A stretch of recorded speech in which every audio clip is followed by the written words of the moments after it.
มันเป็นความจริงที่ต้องยอมรับใช่ไหมคะว่าความรักนะคือความสุขและทุกข์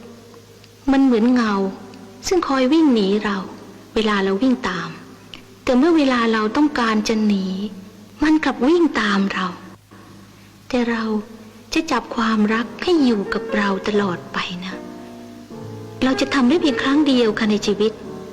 คือยามที่เรานอนทับเงาตัวเราเองนั่นคือเวลาที่เราหมดเวรหมดกรรมจากโลกนี้ลองฟังดูนะคะความรัก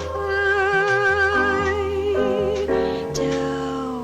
ลอยลมมาเรื่อยมาดนจิตมาดนใจเสน่